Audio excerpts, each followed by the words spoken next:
So you were the youngest? Yes, the youngest. What do you remember? That night, honestly, before everything happened, I remember my mom and dad got into an argument.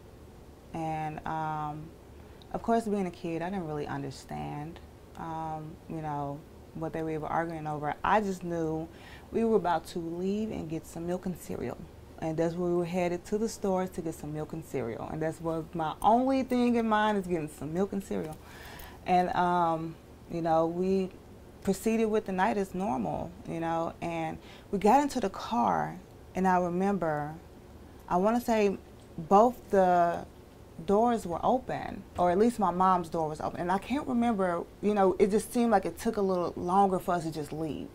We didn't just get in the car and go, you know, it just seemed like a lingering that was there, for me anyway. And before I knew it, it was just like a snake just attacking a rat just out of nowhere.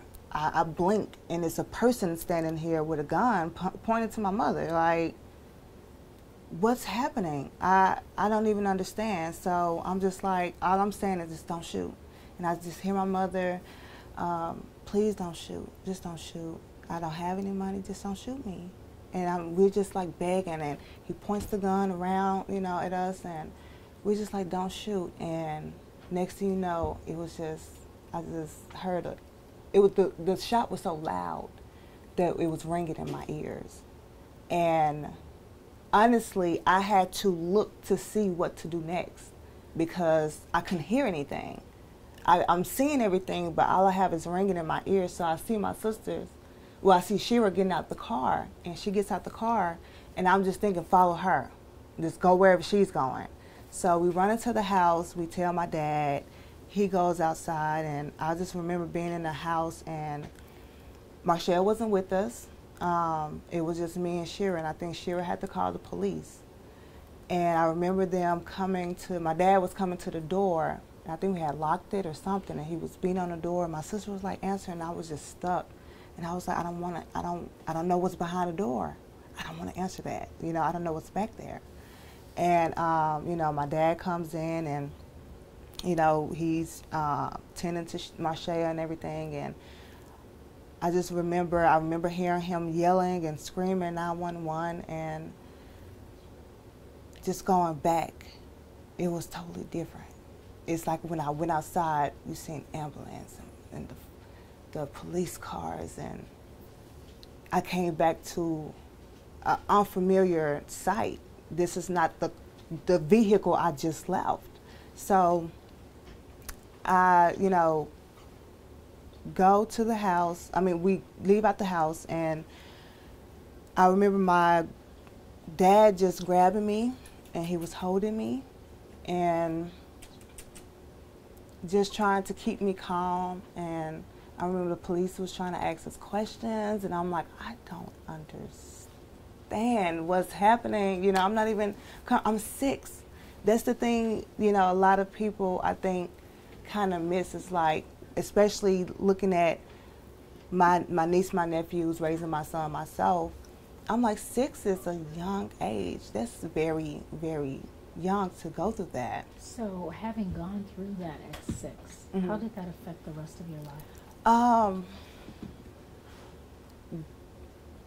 That night had a grip on my life. How so?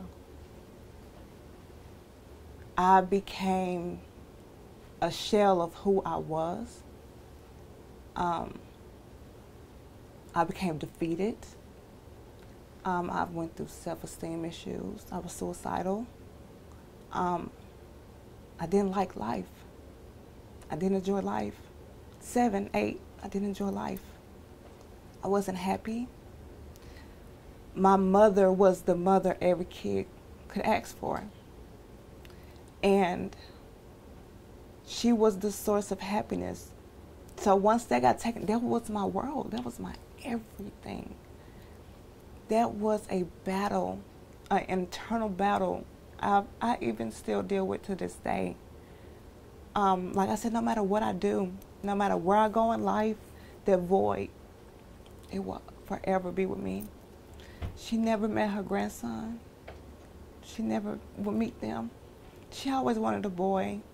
And each of us had boys first, you know, so I'm just like, those moments, they will always be with me. And to have to fight yourself from who you were to who you're trying to become, going through that, I think it's the toughest fight I've ever had. And I just definitely want to encourage people to let them know, you know, it doesn't seem like a better day is coming. It doesn't. And as much as people see the light in you, you sometimes won't see it in yourself. And you have to keep on searching for that light. You have to. If I stop searching for my light, I won't be here. So you have to keep searching for your light, you know. Yeah, it's tough. You know, there are people who are proponents of the Supreme Court decision to allow these, mostly, many of whom are black men, teenagers, who were sent to prison with no chance of parole. And so obviously, Wallace Allen falls in that category. There are many people who say that they can forgive, and they want to see them released. What do you say to that? For me, I've forgiven him, not for him, for myself, for my sanity. But at the end of the day, you deserve to be where you are. And that's my honest opinion. I fought with myself on trying to have that, you know, forgive them and want better for them and want them to live a better life and want them to proceed. I went there. I used to work for the Juvenile Detention Center down in Alexander. I worked with kids like him. And for me, especially, he was 16, I've been 16. Nobody had to tell me not to shoot a gun. Nobody had to tell me not to take a life. Nobody had to tell me not to do this. So you were capable of knowing the difference between good and bad, period. So my thing is, you took a life, you give your life. And that's the consequence of your decision. You can no longer blame it on being young, because I was your age once. And like I said, no one had to tell me not to do the things that you were doing. At the end of the day, you had a choice in it all. When you could have said no, you said yes. When you could have not pulled the trigger, you did. When you could have just ran away and just left it at that, you didn't. You decided to take a life. And that may not have been his intention, but you cannot, if you never started it, you never would have gotten to this place anyway. So you needed to make the right choice from the start. So I feel like you are where you need to be. And it's unfortunate that his sentencing has changed, because from my understanding is the 21 years that he's already served will be deducted from the 40 that he's been resentenced. So that means 19 years. In 19 years, my son will be grown. In 19 years, my son can go out here and run into him. My family could come across him. I never wanted that. You couldn't have told me that I will ever be revisiting this again, because we thought what was said then was final. And to see that it's not, it's heartbreaking. You know, you think you're done with something, and it's like, it has its way of showing you, no, I'm still here. I'm still here. That's devastating.